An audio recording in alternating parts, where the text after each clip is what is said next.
la pratique. Quel partenariat, quelle stratégie et quel acteur? Une possibilité d'opérationnalisation du projet de soins dans l'établissement de santé en démarrant de l'existant. Donc il y a toujours un vécu. C'est comme dans une séance de cours. On ne peut pas dire que les étudiants en table rase. Il y a toujours un vécu, il y a toujours des prérequis chez l'étudiant. Donc nous avons un vécu. Madame Belouadi, hier, elle a parlé des ressources, donc des potentialités, de l'expérience, donc des formateurs et des gens qui sont sur le terrain. Donc on va aller à partir de ce vécu pour essayer de rendre opérationnel le projet de soins. Dans l'établissement de santé, en démarrant de l'existant et en procédant par progression dans un processus d'apprentissage expérimental. Nous savons tous que lorsqu'on veut forcer une équipe à s'inscrire dans un projet dans lequel elle n'adhère pas, nous allons vers l'échec. Donc il faut aller progressivement. Bien, ceci permettra d'autre part à nos étudiants de retrouver sur le terrain ce qu'il avait été transmis par les enseignements théoriques. J'entends par là tout ce qui concerne les contenus théoriques dispensés dans les matières, démarche de soins, projet de soins et organisation du service infirmier. Alors, pour cela, nous devons d'abord éclaircir certains concepts. Un certain concept, parce que nous verrons tout à l'heure qu'il y a une différence de taille entre le projet de soins individualisé et le projet de soins comme approche dans le cadre d'un projet de service. Alors le projet, donc une définition toute simple, ensemble des réalisations conduites par différents acteurs, donc il y a la notion de multidisciplinarité et la notion d'équipe, afin d'atteindre au moment voulu un but préalablement fixé. Donc la notion d'objectif à atteindre et la notion d'échéance, et nous savons tous qu'un projet est généralement programmé sur une durée de 5 années.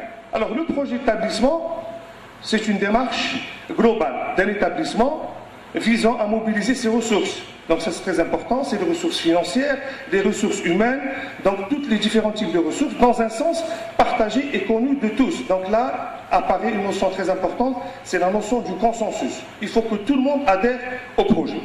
Donc dans un sens partagé et connu de tous, et adapté aux caractéristiques de son environnement. La notion d'environnement est très importante. Nous avons un environnement spécifique, qu'il soit aussi bien externe ou interne.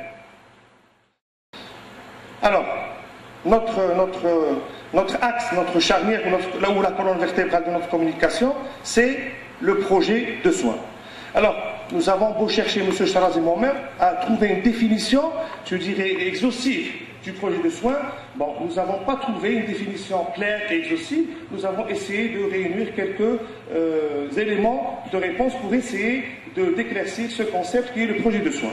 Donc, c'est l'aboutissement de la réflexion des soignants. Il est centré sur le patient, ça c'est très important. Le projet de soins est centré sur le patient. Donc, tout est dirigé vers la prise en charge du patient, vers la prise en charge de ses proches. Il vise à mettre en œuvre la politique de soins, orchestrant la collaboration des professionnels. Il s'articule avec les différents projets. Le projet de soins ne va pas venir comme ça apparaître avec un coup de baguette magique.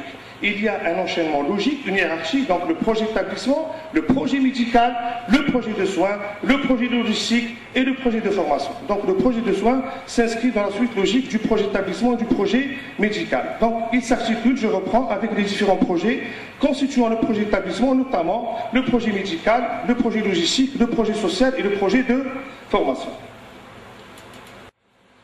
Alors, le projet de soins individualisé. Bon, beaucoup de collègues formateurs, beaucoup de collègues soignants au niveau du terrain, on utilise une autre dénomination. C'est le fameux plan de soins ou la planification de soins, qui est en fait la troisième étape de la démarche de soins.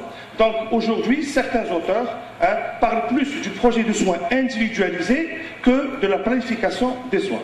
Donc ce projet de soins individualisé, il s'agit en fait d'une étape ou une opération qui, dans la démarche de soins, qui est une approche méthodologique de prise en charge du malade, qui vise à donner des soins individualisés dans une approche globalisante, c'est-à-dire une approche bio-psycho-socio-culturelle.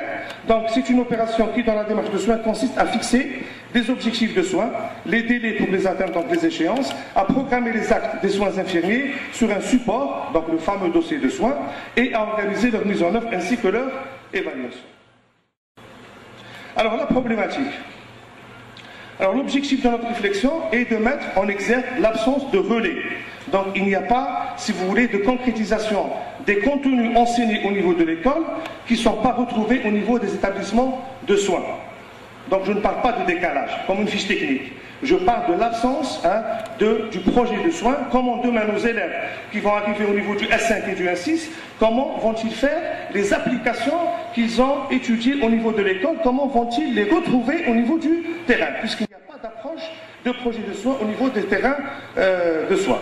Donc, l'objectif de la réflexion est de mettre en exergue l'absence de relais aux nouveaux concepts de projets introduits par les réformes à travers les textes. Donc, le fameux journal numéro 17, donc 2011, portant statut particulier, rend aujourd'hui obligatoirement l'approche et l'inscription dans le projet de soins. Parce qu'il stipule que l'infirmier de santé publique doit s'inscrire dans le projet de soins et utiliser un outil qu'on appelle le dossier de soins. Donc aujourd'hui, nous avons écrit ça, nous avons ça, noir sur blanc, sur le journal officiel de la République algérienne. Donc c'est à l'honneur de la corporation des paramédicaux et essentiellement des infirmiers. Donc par la réforme des textes, par la réforme à travers les textes réglementaires et les programmes de formation. Donc je remercie bien sûr l'équipe des PEPM qui a collaboré au niveau de l'INP sous la coupe de M. Reichelif et M. Wisha à la conception de ce programme. Bien sûr que tout programme doit être enrichi, donc il est en expérimentation, mais on verra tout à l'heure dans un tableau récapitulatif qu'il y a au moins 250 heures d'enseignement en rapport avec le projet de soins et la démarche de soins et l'organisation du service infirmier. Alors, deux questions essentielles se sont posées à nous. Alors, la première question, quel projet pédagogique? Parce que là, nous nous inscrivons dans l'établissement de formation. Donc, nous avons été les pionniers, donc ce n'est pas une manière de se vanter un petit peu. La formation paramédicale a été, bien sûr, à travers la tutelle, la première à s'inscrire dans l'approche du projet d'établissement. Nous avons noté tout à l'heure une circulaire du temps de Dr Koreshi, je pense de 97, qui a invité les chefs d'établissement à s'inscrire dans une approche du projet d'établissement. Donc déjà en 97, la formation paramédicale, les gestionnaires et les responsables se sont déjà pensés sur l'approche managériale et l'inscription dans l'approche par projet d'établissement. Donc nous sommes quand même, je dirais, précurseurs par rapport à cette notion du projet d'établissement. Alors la première question, quel projet pédagogique doit-on inclure dans la stratégie de formation pour concrétiser le projet de soins? La deuxième question, donc, qui va concerner l'établissement de soins, quel modèle organisationnel faut-il mettre en place pour opérationnaliser le projet de soins et qu'il ne reste pas uniquement à sa phase théorique? Alors, les objectifs de notre communication, d'abord, c'est d'établir un diagnostic de situation du projet de soins au sein des établissements de formation et des établissements de soins. Le deuxième objectif, c'est de proposer un modèle global d'opérationnalisation du projet de soins dans les établissements de soins. Alors, le projet de soins à travers les programmes de formation. Bon, là, je vais aller rapidement parce que ça a déjà été discuté par M. Reichelif. Alors, il faut savoir que la notion de démarche de soins a commencé à apparaître dans nos programmes de formation en 1992. Donc, le projet de programme, je pense, qui a été proposé à l'école d'Europe. Je me souviens, je suis sorti fraîchement de l'École nationale de santé publique et j'ai dispensé en 1994 mon premier cours sur le modèle conceptuel de Virginie Anderson et sur les différentes étapes de la démarche de soins. Donc déjà ça remonte à 1994. Alors le projet de programme de formation de 92 préparant au grade d'infirmier diplômé d'État, c'était à l'époque un projet de programme, a vu l'introduction pour la première fois à l'organisation des soins à travers les notions de démarche de soins, de dossiers de soins, de planification des soins, donnant ainsi émergence au concept de projet de soins individualisés. Pour voir apparaître un module, donc je parle de module et non pas de matière, parce que nous sommes encore dans la formation complémentaire des IDE, les préparant au diplôme d'infirmier de santé publique. Donc un module consacré au projet de soins destiné à la formation complémentaire des IDE.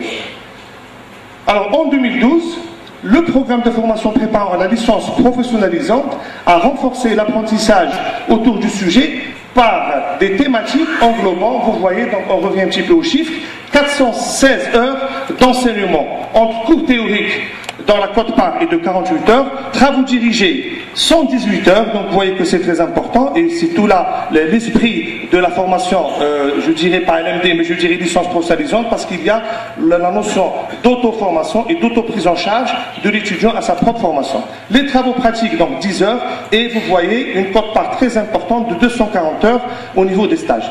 Donc aujourd'hui, je pense qu'il faut tirer la sonnette d'alarme et dire, avant d'envoyer nos étudiants en stage pour qu'ils puissent appliquer le projet de soins et réaliser les 240 heures et les 6 crédits qu'ils doivent totaliser, il faut réfléchir à une stratégie d'opérationnalisation du projet de soins au niveau des structures de soins, c'est-à-dire au niveau de nos hôpitaux. Alors bien sûr, cet enseignement est réparti sur 4 semestres.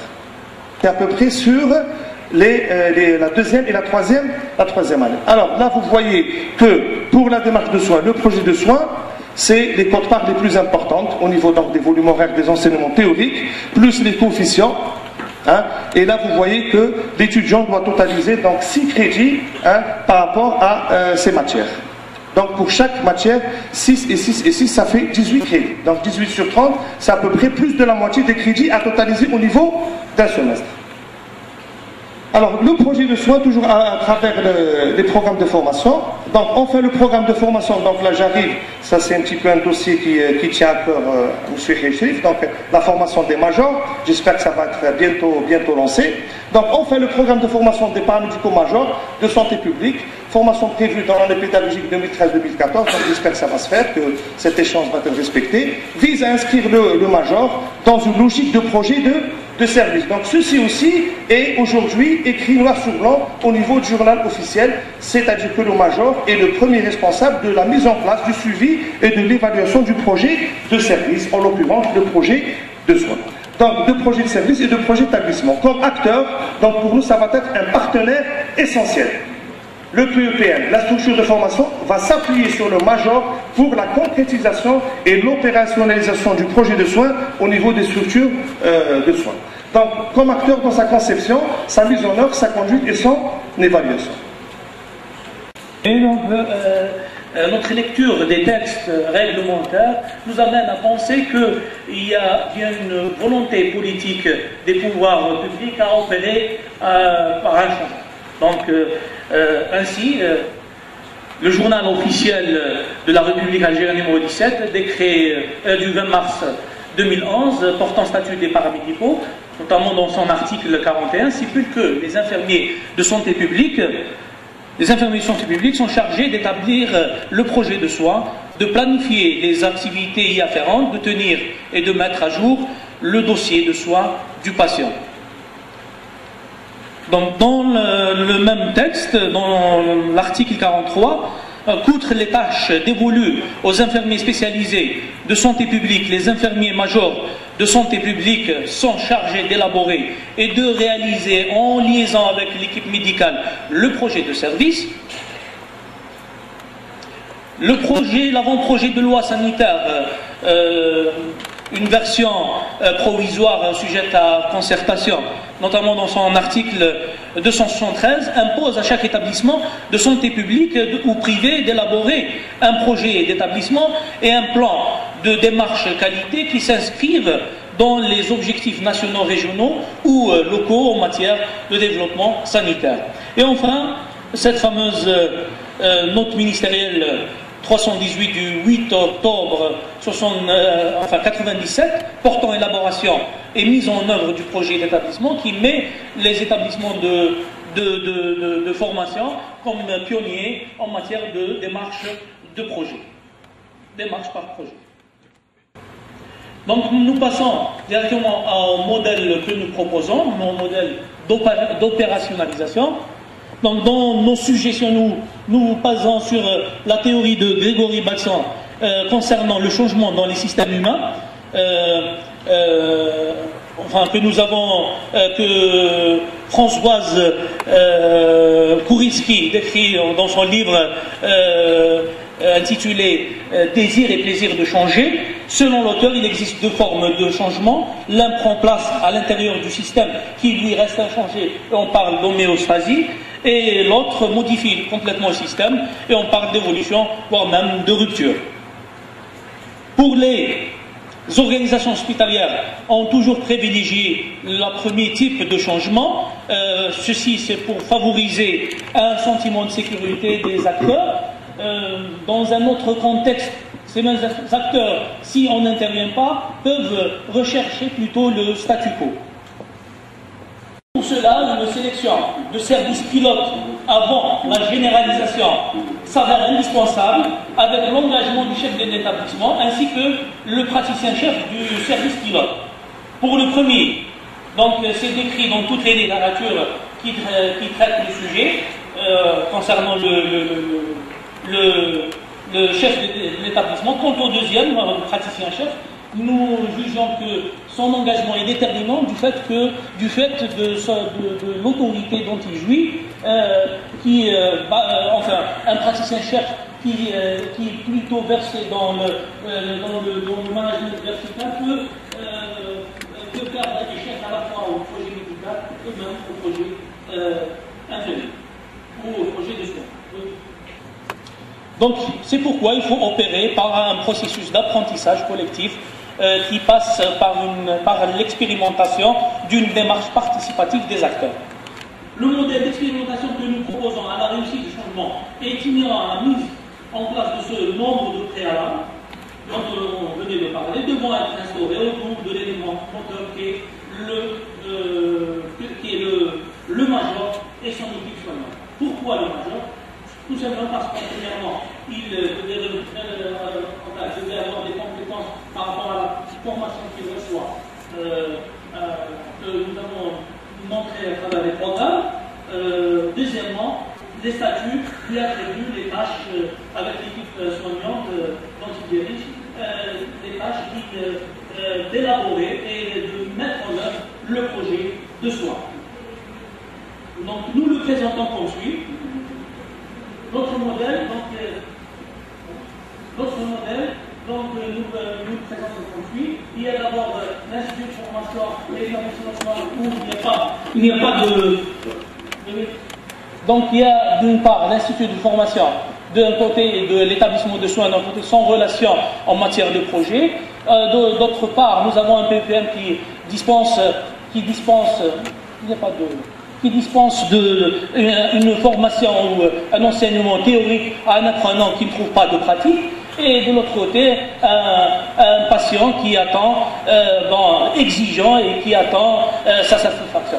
Donc, en deuxième position, donc nous avons en position intermédiaire, nous avons le projet, ce qui est existant, nous l'avons exprimé en couleur bleue. Donc maintenant, ce qui est intermédiaire, nous l'exprimons en couleur jaune. Nous avons le projet pédagogique déjà exprimé à travers les programmes déjà montrés. Et de l'autre côté, il y a le projet établissement exprimé à travers la volonté politique affichée par les textes réglementaires. Ensuite. Et en troisième, en vert, c'est la projection, notre projection du modèle. Donc, en premier lieu, nous plaçons le major et son équipe au centre de l'opérationnalisation qui devait élaborer et mettre en place le projet de soins. Donc, avec le concours du projet médical. Donc, sur le plan pédagogique, nous avons, il est convenable de mettre en place un partenariat véritable entre l'Institut de formation et l'établissement de soins. Sur le plan projet pédagogique, donc il y a deux stratégies qui doivent être mises en place. La première, c'est le fait d'adapter les méthodes d'enseignement et d'évaluation, parce que sans pratique, nous jugeons que les méthodes ne sont pas adaptées. Et bien sûr, d'autre part, sur notre stratégie, il y a l'accompagnement des acteurs clés de l'opérationnalisation du major et de son équipe soignante. Donc cet accompagnement se fait par le biais de la formation continue, par l'évaluation des pratiques professionnelles et par la remédiation. Le tutorat trouvera forme par un encadrement effectif. Le double axe entre patient et l'équipe soignante, c'est le fait que nous l'avons exprimé en double axe. C'est pas l'équipe soignante vers le patient et le patient vers, parce que ça concerne le projet individualisé, de soins individualisés, et donc l'équipe soins souhaite la participation du patient dans l'élaboration du projet individualisé, et ainsi la démarche de soins prend part. En conclusion, la perspective de réforme vers une concrétisation du projet de soins passe nécessairement par un processus d'apprentissage. Ceci sous-entend que l'opération doit être stimulée par un véritable partenariat entre l'Institut de formation et l'établissement de soins. Sur cette image, donc, pour ceux qui connaissent Constantine, ça, le pont de Sidi Msidi l'emmène à l'hôpital. Donc on souhaite que ce pont symbolise le partenariat recherché que nous ne trouvons pas sur le terrain. Sur cette symbolique image, nous vous remercions pour votre attention. Merci.